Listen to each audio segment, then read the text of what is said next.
So dear students, next set of questions are based on the property or the way in which trigonometric functions behave in a given range. Okay, so we know, so the range that we usually consider is for the angles between 0 degrees and 90 degrees.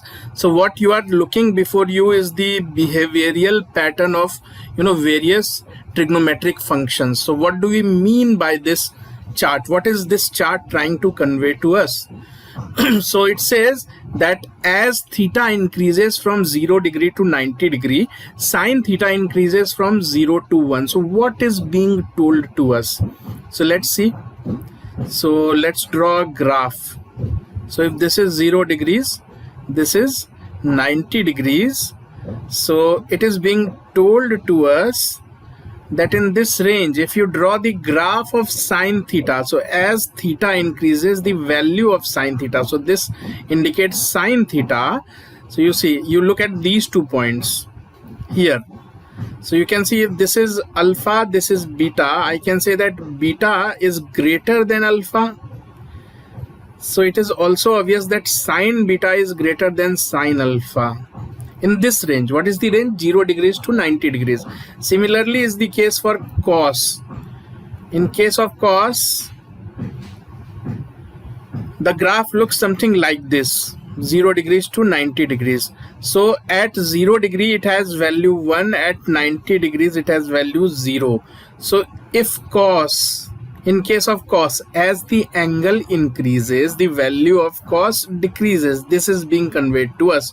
So you need not remember all this, but first two are of utmost importance. Okay, so these questions have been asked again and again, especially based on the property of how sine behaves and how cos behaves. So for now you can remember these two major aspects, that as angle increases, sine increases, as cos increase, as angle increases, cos decreases. In what range? 0 degrees to 90 degrees. So let's take an example. So it is being told to us that there are two different angles, theta and phi. Both are in the range that we just studied, 0 degrees to 90 degrees. That means we can apply that concept here. And it is also given to us that cos theta is less than cos phi. Then what can be deducted? If cos theta is less than cos phi, that means obviously we have to consider the property whether it increases in that range or decreases in that range. So as I told you, for cos, this is how the graph looks like. So this is for 0 degree, the actual value is 1. At 90 degree, the actual value is 0. So you can see that as cos, in case of cos, as angle increases, the value of cos decreases. So this value is less, that means this angle must be greater than the other one. So if the value of cos is less, that means the angle that is being talked about is greater. Because in case of cos, if you increase angle, cos decreases. So from this relation, if cos theta is less than cos phi, since it is the case of reverse, angle increases, cos decreases.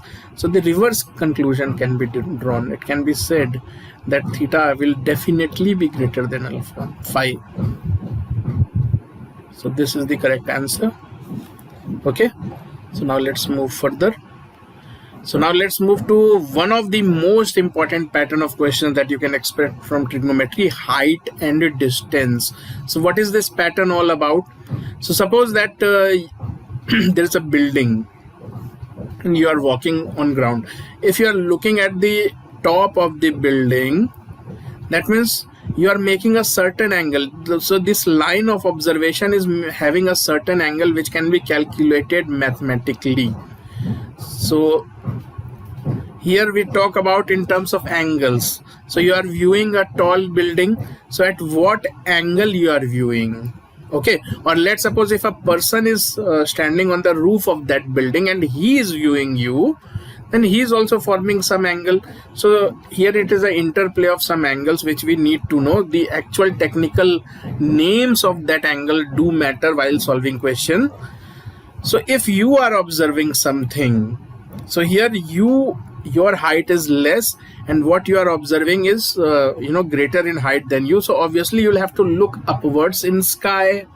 So you'll have a line of sight as well as an angle by which angle you tilted your vision.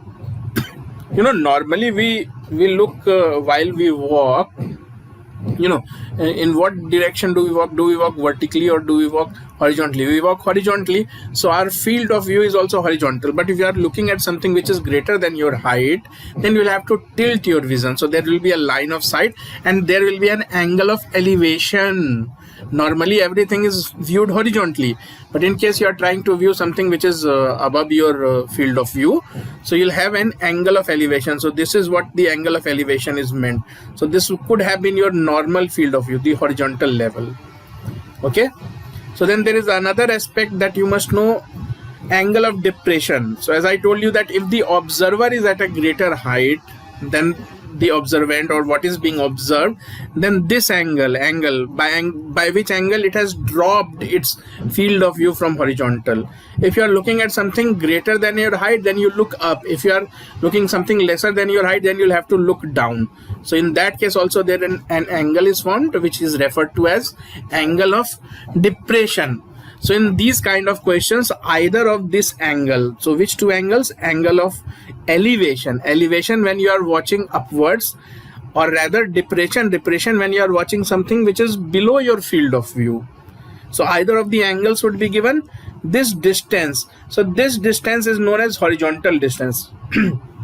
So if somebody will ask, what is the distance between this pigeon and rat?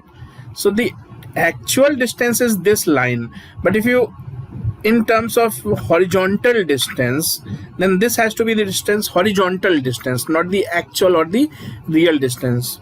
Okay, similarly, if there is an observer, there is a building, and somebody asks what is the distance between the observer and the building, then basically he's talking about the horizontal distance. Suppose this is 100 meters, this is 150 meters, and this guy is like, let's suppose 2 meters tall. Then if somebody asks what is the horizontal distance, or let's suppose somebody asks what is the angle of elevation, then you will have to do some math. How? If this is 2 meters, that means this will be 148 meters, and so on and so forth. So this is the whole crux of the kind of questions that you can expect from this domain, which is known as height and distance. Okay, so now we would be taking a few examples to make you comfortable, with the concepts of height and distance. So let's do that. Okay, let's take the first example. So the question says that a tree of height 15 centimeter is broken by wind in such a way that its top touches the ground and make an angle 30 degree with the ground. So what is the height from the ground to the point where the tree is broken? So a tree, an intact tree is said to be 15 meter high. So let's draw the tree when it was intact, when it was not still broken, not yet broken. So let's draw a tree 15 meter long. So this height was 15 meter, then it broke from somewhere. So so it is being asked that what is the height from the ground at which the tree broke. So tree broke in such a fashion, so it broke, let's suppose it broke at a height x. So if this is x, the remaining part of the tree, that means 15 minus x, broke and fell on the ground in such a way that it formed an angle of 30 degrees. This is 90 degrees. So now in terms of x, you know the value of these two sides. Which two sides? Perpendicular and hypotenuse. So what is the trigonometric ratio? Which trigonometric ratios involve, or rather which trigonometric ratio involves both perpendicular and hypotenuse? So it is sine. So it's better if I take sine 30 degrees. So if I say sine 30 degrees, so sine is equal to how much? Perpendicular by hypotenuse. So sine 30 degree must be equal to x by 15 minus x. So we know that the value of sine 30 degree is half. So half is equal to x by 15 minus x. So from here on we can actually calculate the value of x. So 15 minus x is equal to 2x. So you can see that 15 is equal to 3x, or x is equal to 5. So the tree broke at a height 5 meters from the ground. Okay, so let's take next example. So the angle of elevation of the top of a tower from 2 points at a distance P and Q. So there is a tower. So let's suppose this is the tower, and 2 points and 2 angle of elevations. So our common sense tells us that this angle is greater than this angle. So this has to be 63 degrees, and this has to be 27 degrees. So the angle of elevation of the top of the tower, this is the tower, the vertical line, okay, from 2 points at distance P and Q, so are 27 degrees. So this distance is P, this entire distance corresponding to 27 degrees, and Q corresponds to 63 degrees. So we are being asked what is the height of tower. So let the height of tower be h. Okay, so I can say that 63 degrees, 10 perpendicular by hypotenuse, so 63 degrees is equal to h by q. Similarly 27 degrees is equal to h by p. So another thing that should strike you is that 27 and 63 are complementary. So make use of that. So I can say 27 can also be rewritten as complementary. So complementary angle of 10 is cot, and complementary angle of 27 is 90 minus 27. Okay, so I can say that cot 63 is equal to h by p. Now 63 degrees into cot 63 degrees must be equal to 1. They are reciprocals. So it means that h by q into h by p is equal to 1, which means that h square is equal to pq. So h square is equal to pq, which further means that h is equal to under root of pq.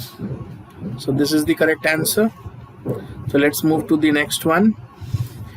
If the length of the shadow of the tower is equal to the height, so if this is the tower and sky is somewhere here, so let's suppose this is the sky, then where will the shadow fall? If you draw a line, you know, keeping all these three in straight line, the line up till the ground, so this is the length of this shadow. If the sky is at this position, then this will be the length of the shadow. Now it is being told to us that the length of the shadow is equal to the height. So if this is h, this is also h.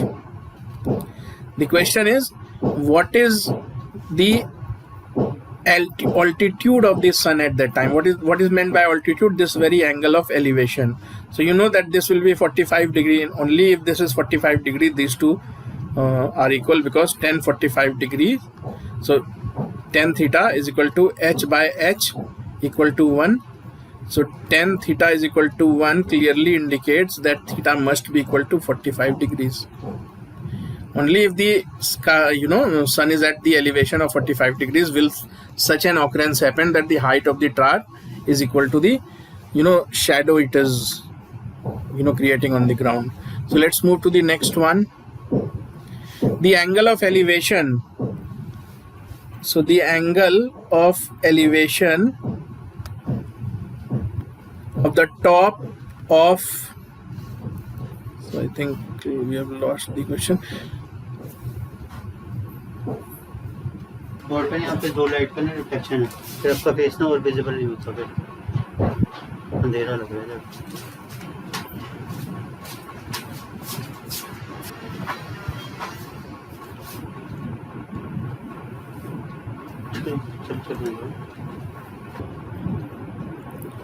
Question ये वाला question जो है ना फिर से मैं पढ़ के फिर से स्टार्ट कर रहा हूँ, तो इसको हम हटा देंगे। तो मैं फिर से बोलूँगा कि let's move to the next question. So let's take another example. So this example before us, it's a very good one. So what is this? The angle of elevation of the tops of the two pillars. So this time we have two different pillars of height h and 2h. So let's assume two different pillars. Okay. So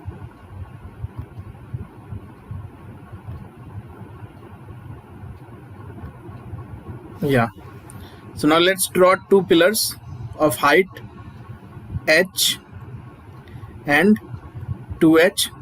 So a person is observing the top of these two pillars, and it is being told, you know, if the foot of the pillars from the points are of are x and y respectively. So x corresponding to h, y corresponding to 2h, and these two angles are complementary. So that means if this is theta, this is 90 minus theta, complementary.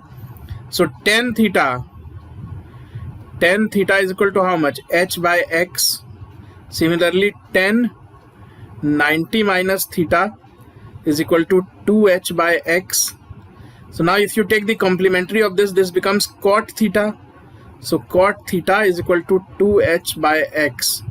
Now you know that tan theta into cot theta is equal to 1. So we have tan theta is equal to h by x and cot theta is equal to 2h by x. So we can say that h by x into 2h by x is equal to 1. So from here you can see, 2h by y, this would be for the second one.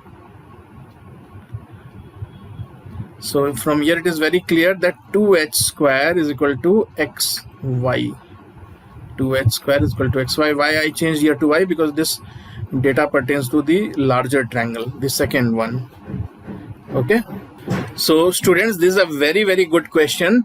So let us do this very carefully. You will get to learn so many things, you know, just from solving this one particular question. So let us see what is this question. So on a plane area, there are two vertical towers. So this time two vertical towers separated 100 feet apart. So let's draw it as we read it.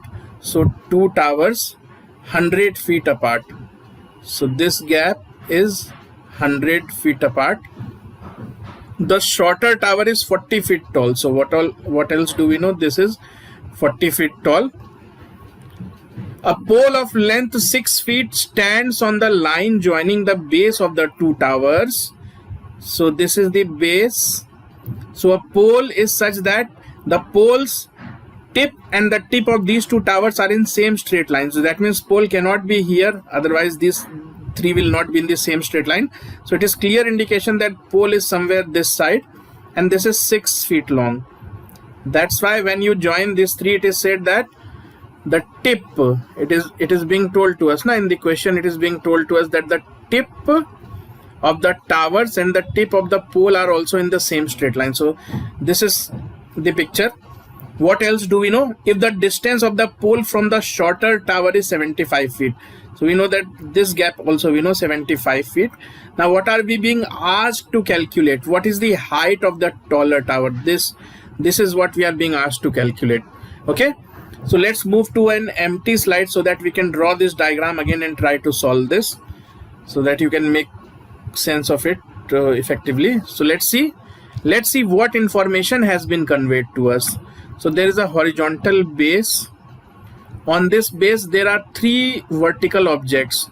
Two are towers, one is pole. Okay, the tip of all these three are in straight line. So now it is being told to us, so I'll redraw this because let's draw this professionally. This is not neat. So I'm redrawing this because we need a good diagram to help you understand. So this is the baseline. Okay, this is the pole, this is the shorter tower, this is the taller tower. So all these three are in straight line. So obviously all these three angles are 90 degree. They are vertical in nature. It is given to us that this is 75, this much is 75, this is 100, the gap between the two towers are 100. Okay, the pole is 6 feet long, it is given to us. The shorter tower is 40 feet tall, it is also known to us. We don't know what is the height of the taller tower. So let's see how do we do this. Okay, so this is a case of similarity. So let me name the junction points A, B, C, D, E, F, G.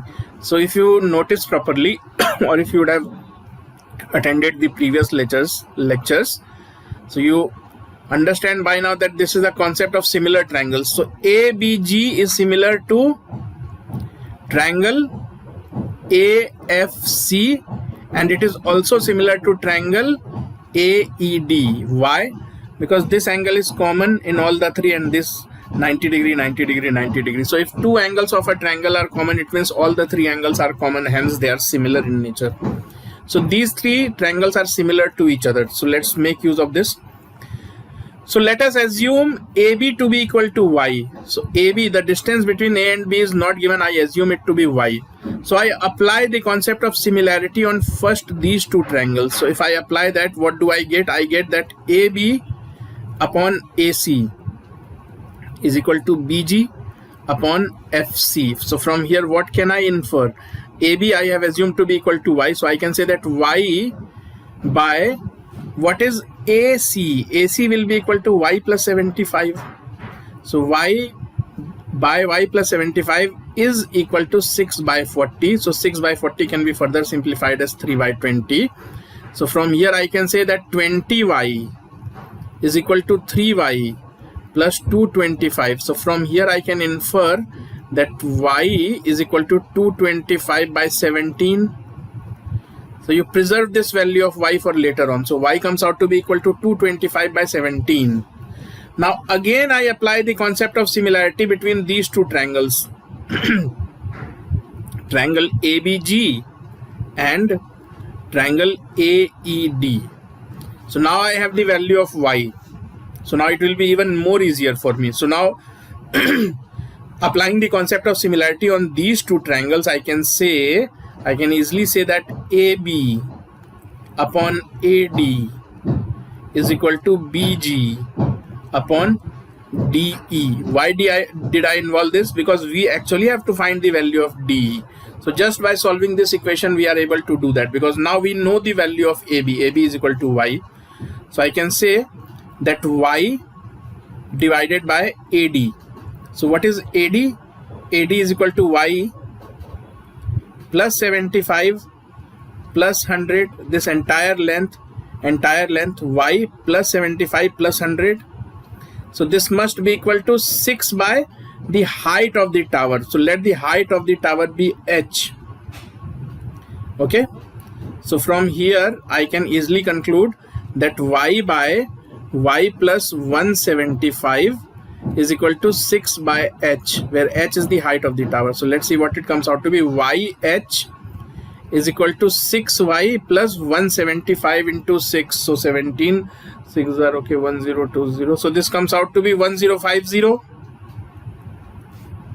We have to find H.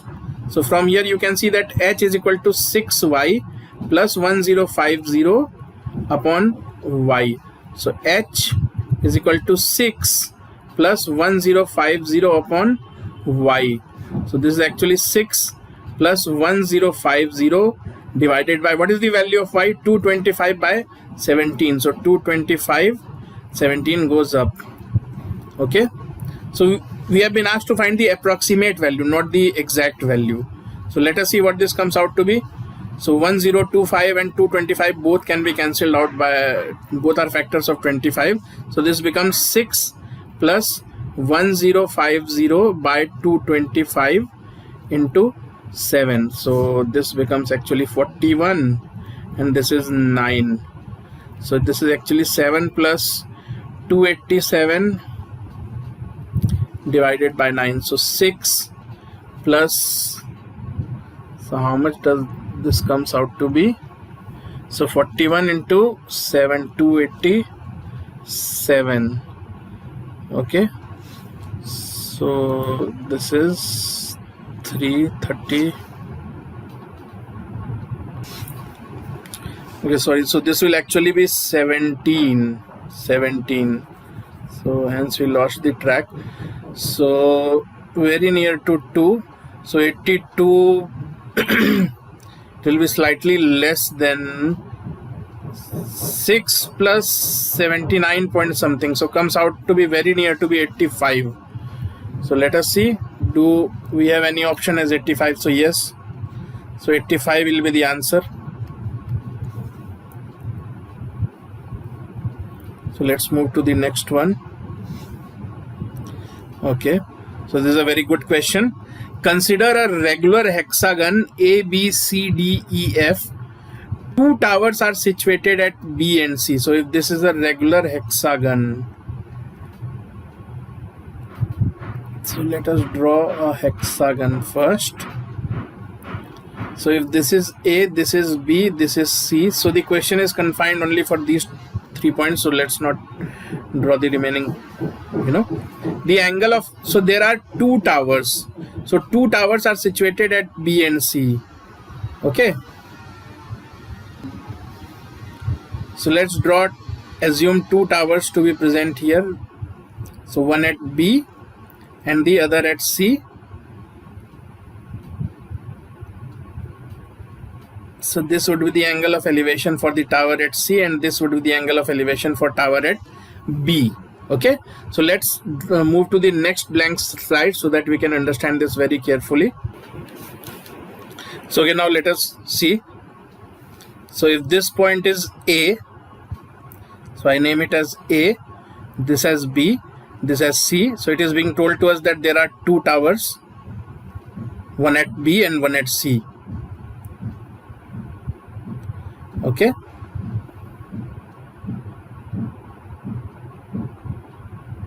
And what else do we know? What else is being conveyed to us?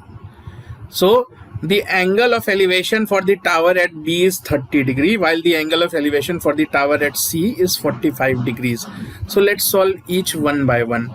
So let's for now focus on the tower at B.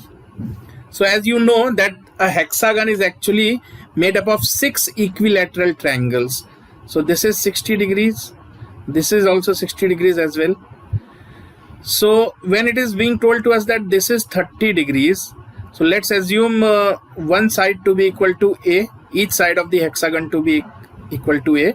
Then we can immediately apply the tan formula, tan 30 degree. So let the height of the tower at B be h1 and height of the tower at C be h2. So I can say that tan 30 degrees is equal to h1 by A, or else you can say that h1 is equal to A tan 30 degrees, which can be written as A by root 3, because tan 30 degrees is equal to 1 by root 3. Now coming to the tower at C, so this needs your utmost attention. Okay, so this is A, this is C. So if you join this point, this side is A, this side is length A. Okay, this is 60 degrees, as you can see. This is an equilateral triangle. Okay, so this is 60 degrees, this is 90 degrees. So this base, if you will apply Pythagoras theorem, or if you already know that this part up till here is the altitude of this triangle, this right angle triangle. So altitude of a right angle triangle is root 3 by 2. So this is twice double the altitude, so into 2. So this entire length will be equal to root 3a. So length AC will be equal to root 3a. Now if you apply the concept of trigonometry, so now you know that for tower at C, the angle of elevation, this angle is given as 45 degrees. So I can say that tan 45 degrees is equal to H2 by AC. So tan 45 degrees is equal to 1. So 1 is equal to h2 by root 3a. So from here you can say that h2 is equal to root 3a. You have already determined what is h1. h1 in terms of a came out to be a root 3. So h1 is equal to a root 3, a by root 3, and h2 is equal to a into root 3. So what is being asked? It is being asked the ratio of height. Okay, so ratio of height. So it is actually being asked to us that what is h1 is to h2. So h1 by h2, so a by root 3 whole divided by a root 3. So this is actually equal to 1 by 3, comes out to be 1 is to 3. So 1 is to 3 is the correct answer. So you can see this option 1 is to 3 will be the correct answer in this case. Okay, so let's move further. Let's move to the next one. So again we have a very good question before us. An aeroplane flying at a height of 300 meter above the ground passes vertically, above another plane at an instance when the angle of elevation of the two planes from the same point on the ground are 60 degrees and 45 degrees respectively. So what is the height of the lower plane from the ground? So it is given to us that there are two planes, one over the other. So the upper one is at a height of 300. It is already known to us that this one is at a height of 300 meters. Okay, we don't know about the second one. So there is a person who is observing both these planes. So for a same person from the same point is observing both these planes. So you have two different angle of elevations. So one is 60 degrees. So this one is 60 degrees. And this smaller one is 45 degrees. Okay. So we simply have to find what is this height. So let us see. Let's move to an empty slide first so that we can draw it again. So let's redraw now. So two planes.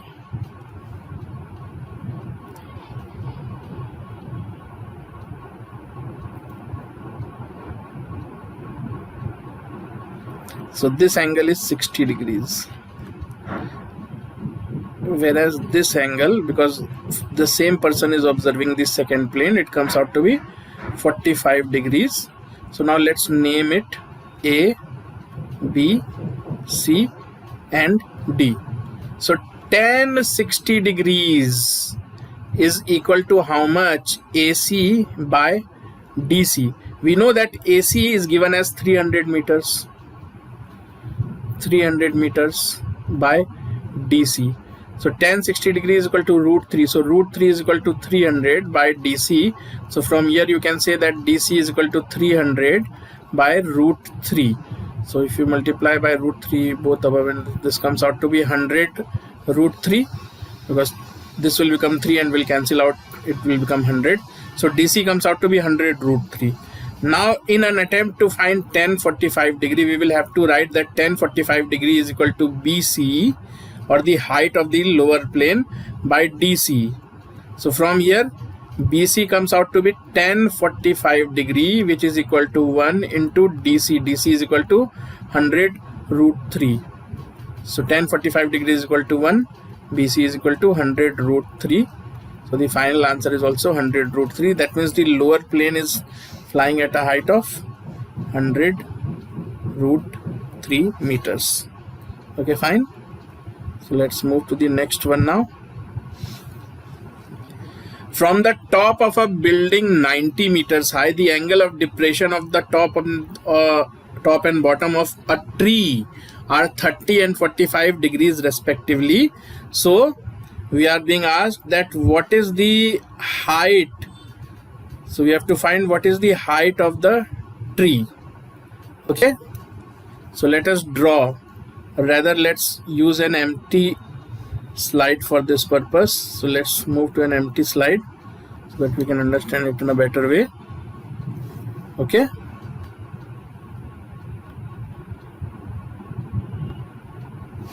so now we have a tower or a building which is known to us as is 90 meters high. So this is 90. There is a tree. So a person from the top of this building is observing the top and the bottom of the tree. So two angles are involved.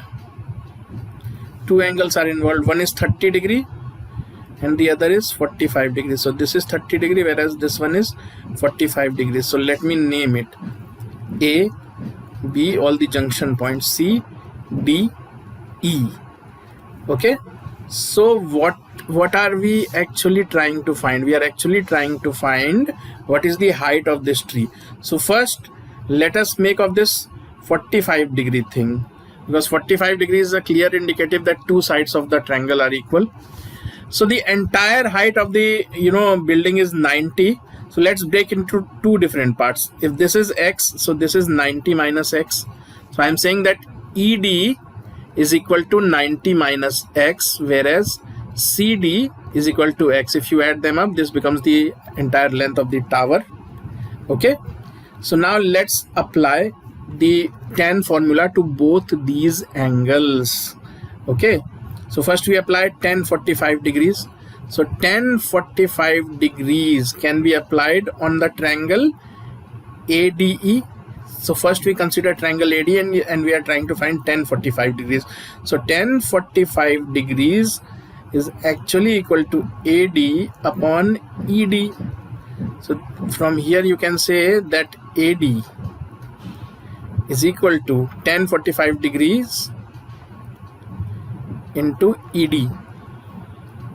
So tan 45 degrees is equal to 1, ED is equal to 90 minus x. So I can say that AD is equal to 90 minus x is also equal to BC, because AD is equal to BC. So now I try to find tan 30 degree. So tan 30 degrees would be actually equal to BC upon EC. So tan 30 degrees is equal to 1 by root 3. Okay. So we have to see what is BC. So BC is 90 minus x. What is EC? EC is the entire tower height, 90. So let's see what the value of x comes out to be from here. So we can say that 90 minus x is equal to 90 by root 3. So multiplying by root 3 both numerator and denominator. So this becomes 3. So this is 30 root 3. So from here you can see that x is equal to 90 minus 30 root 3. So x is basically the height of the tower. X is equal to AB is equal to CD. So therefore AB, which is equal to CD, is equal to x. So the answer comes out to be 90 minus 30 root 3. So what is the correct answer? 90 minus 30 root 3. So let's move to the next one. Okay, let's solve this one. Two men are on either side of a tower 75 meter high. Observe the angle of elevation of the tower to be 30 degrees and 60 degrees. What is the distance between the two men? Okay, so this is a good one. So let us see.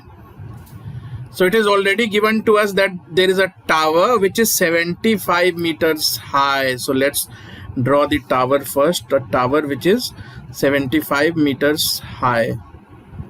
Okay. So let's draw this. So a tower is 75 meters high. There are two people on either side of the tower, two different sides of the tower. So one has the angle of observation 60 degrees, the other has angle of observation 30 degrees. So the question is, what is the distance between these two men, men 1 and men 2? So let this point be A. So tan 60 degrees is equal to 75 by m1a, this distance. So tan 60 degrees is equal to what? Root 3. So root 3 is equal to 75 by m1a, or let me call it distance 1 d1 and this one distance 2. So from here I can say that d1 is equal to 75 root 3. So 75 root 3 can be written as 25 root 3, because this will be equal to 25 into 3. 3 can be written as root 3 into root 3. So this when divided by root 3, so will become 25 root 3. Similarly, to find D2, you apply the concept of tan 30 degrees. So tan 30 degrees will be equal to 75 by D2. So tan 30 degrees, what? 1 by root 3 is equal to 75 by D2. So from here I can say that D2 is equal to 75 root 3. So what is the distance between the two men? So distance between the two men is D1 plus D2, which is equal to 25 root 3 plus 75 root 3. So comes out to be 100 root 3. So let me see. So 100 root 3 is the answer. So this is the correct answer. So now let's move forward.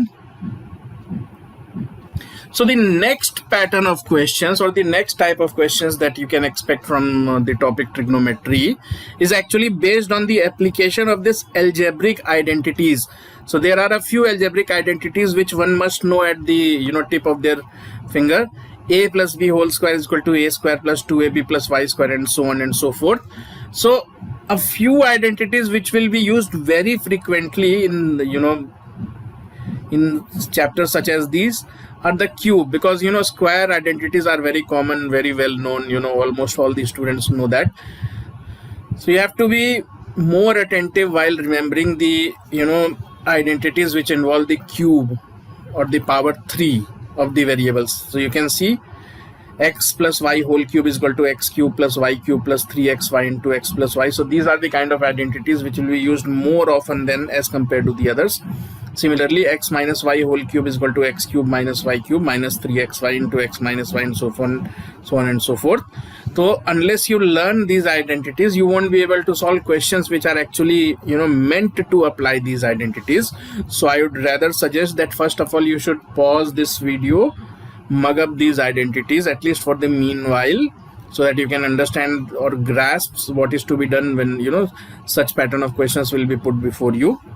So now let's move forward. Let's try a few examples. So what is sine theta to the power 4 minus cos theta to the power 4 equal for any real number? So it is very evident. It is taking the form of, it is telling to us that do something. It is already in the form a square minus b square. How? Because sine to the power 4 theta can be written as sine square theta whole square. Similarly, cos to the power 4 theta can be written as cos square theta whole square. So this is in the form a square minus b square. So a square minus b square can be rewritten as a plus b into a minus b. So same we will do here. So a is equal to what? Sine square theta. B is cos square theta. So I can write this is sine square theta plus cos square theta into sine square theta minus cos square theta. Now we very well know that sine square theta plus cos square theta is equal to 1. So 1 into this. So this is ultimately sine square theta minus cos square theta. So now sine square theta can further be broken as 1 minus cos square theta. So 1 minus cos square theta minus cos square theta. So this comes out to be 1 minus 2 cos square theta. So this option is correct because we have just found out. So let's move to the next one. So this is a very good one. So what is the value of sine theta to the power 6 plus cos theta to the power 6 plus 3 sine square theta cos square theta minus 1 is equal to 0? So very evidently it is a very big hint that it is drifting towards a plus b whole cube, something to do with a plus b whole cube. You can see how. Let us try to figure out. Let us assume a is equal to sine square theta, b is equal to cos square theta. So what does this given expression now becomes? It becomes a cube plus b cube plus 3ab minus 1. So this did not take up the complete form of a plus b whole cube. Why? Because part of it is missing. If you see properly, a plus b whole cube is equal to a cube plus b cube, look here, plus 3ab into a plus b. So this into a plus b thing is missing. This is a cube plus b cube plus 3ab. This into a plus b is missing. What I'm trying to say that had there been another a plus b, I could have given it the standard form of a cube plus b cube. So let's do that. It can be done here as well. Why? Because we know that sine square theta plus cos square theta is equal to 1. So a cube plus b cube plus 3ab into 1. 1 can be also written as a plus b minus 1. So this is the entire expression, which can again be written as a plus b whole cube. Now this has taken the desired form of a plus b whole cube minus 1. So now a plus b is what? Equal to 1. So 1 cube minus 1 is equal to 1 minus 1. Answer is equal to 0. Great grand 0. So this is the answer. So if you observe this expression, expression clearly has a very big hint, something to do with cube. You see here, see 3ab format. Okay, so let us see. This is a very good question, and in fact it's a one of the most common pattern of questions to be asked. So please be very attentive while solving this one. So from this given expression, you can rephrase it as 1 minus cos square x is equal to cos x. So from here I can say that 1 minus cos square x is basically sine square x. So sine square x is equal to cos x. So now what will I do? I will simply substitute the value of sine square x with cos x in this expression that we are supposed to find. So once you have established this fact, you can simply substitute the value of sine square x in this given expression and you will get the value. So how to do that? Sine x to the power 12. So this can be rewritten as cos x to the power 6, because sine square x is equal to cos x. So I am rephrasing this. So this can be rephrased as cos x to the power 6 plus 3 cos x to the power 5, just half of it, because 2 powers of sine is equal to 1 power of cos. Sine square x is equal to cos x. So this can be rewritten as this, and same 3 cos to the power 4x plus can be written as cos cube. Okay, so now this is very evidently telling us that do something. It is taking the shape of a cube plus b cube. How? If you assume cos square x is equal to a and cos x is equal to b, then what is given to us? Let us see. This is already given as a cube plus 3a square b. If you square this becomes cos to the power 4x and multiply it with b becomes cos to the power 5x. Okay, plus 3ab square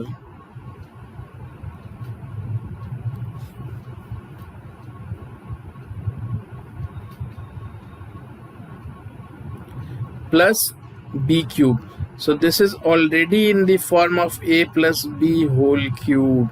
So what is a plus b? A plus b can be written as cos square x plus cos x whole cube.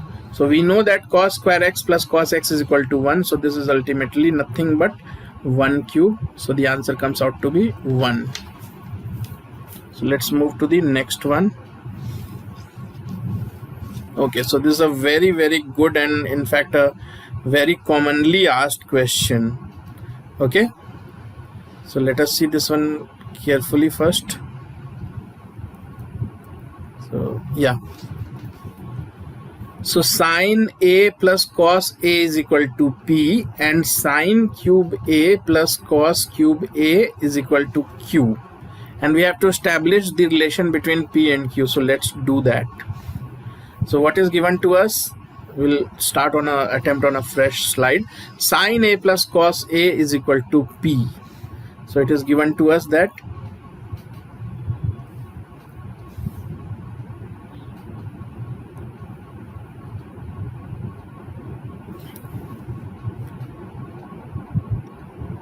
sin A plus sin B is equal to P, and sin cube A plus sin cube B is equal to Q, and we have to establish the relation between P and Q. So let us see. So this has got something to do with A plus B whole cube. So let us see. So if you write sin A plus sin B whole cube and expand it, so this should be equal to sin cube A cube plus B cube. So B cube is what? Sin cube B, okay, plus what? 3AB or 3xy. So in our case 3 sin A sin B into x plus y. So into sin A plus sin B. So it is coming down to that P cube. Sin A plus sin B is equal to P. So I can say that P cube is equal to this, when added becomes Q. So Q plus 3 sin A sin B into what? Into sin A plus sin B is P. So I can say this is 3P. See, everything would have been fine, but we got stuck here. Where did we get stuck? Sin A sin B. We don't know what is sin A sin B. So we take help of the first given fact and try to come up with the value of sin A sin B. How? We know that sin A plus sin B is equal to P. So if you square both sides, so it becomes sin square A plus sin square B plus 2 sin A sin B comes out to be equal to P. So now this becomes 1. So 1 plus 2 into whatever we are trying to find. We are trying to find this. So 1 plus, let's suppose delta. So 1 plus 2 delta, we are trying to find out the value of delta. So 1 plus 2 delta is equal to P. So from here you can see that delta is equal to P minus 1 by, P square, because we have squared both sides. So P square minus 1 by 2. Now you simply take this and substitute here. So now moving towards the final answer, I can say that P cube is equal to Q plus 3P multiplied by P square minus 1 by 2. So let us see. So P cube is equal to Q plus 3P cube minus 3P by 2. So if you arrange properly, you will get that 2P cube is equal to 2Q plus 3P cube minus 3P. So this 2P cube and this 3P cubes get cancelled. So I can say that P cube minus 3P plus 2Q is equal to 0. So P cube minus 3P plus 2Q is equal to 0 is the correct answer. So let us see. So P cube minus 3P plus 2Q.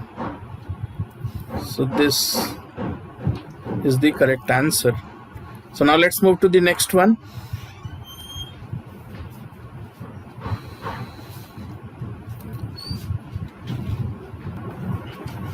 Okay, so now this is a very good question. So x is equal to a cos theta plus b sin theta, and y is given as a sin theta minus b cos theta. So if you are observant enough, so you can understand that if somehow you can come up with terms like a cos square theta plus a sin square theta, which you can add upon, so that sin square theta and cos square theta when added becomes 1. So you have to somehow use that fact here. So what to do? It is being asked us to find the value of x square and y square. So let's square the terms. It is given already that x is equal to a cos theta plus b sine theta. So if you square it, square both the sides, so what do you get? You get that x square is equal to a square cos theta plus b square sine theta plus 2ab sine theta cos theta. So leave this sine theta cos theta as it is. You need not do anything. So now let's similarly, if you find out the value of y square, so y is what? A sine theta minus b cos theta. So it is like a minus b whole square format. So let's do that. So this would come out to be a square sine square theta plus b square cos square theta minus 2ab sine theta cos theta. So now if you add these both expressions, you will get x squared plus y squared. So let's add. So these two terms first and foremost gets cancelled. So from here on you can see that x square plus y square is equal to a square cos square theta plus a square sine square theta, similarly plus b square sine square theta plus b square cos square theta. So if you take a square common, you will get sine square theta plus cos square theta. Similarly, if you take b square common here, you will be left with sine square theta plus cos square theta. So now you know that sine square theta plus cos square theta is equal to 1. So this is nothing but a square into 1, which is a square, and b square into 1, which is what? B square. So you can say that x square plus y square 1 added gives the value of a square plus b square. Okay, so now let's move to the last pattern of questions. Okay, after that we will see all the mix and match types. So now what we did is that we highlighted all the different patterns of questions and all the concept that goes behind making of those concepts. So let's see the one last concept that one should be knowing. Okay, so let's move to the last pattern of questions and then we'll move straight away to solving all mix and match.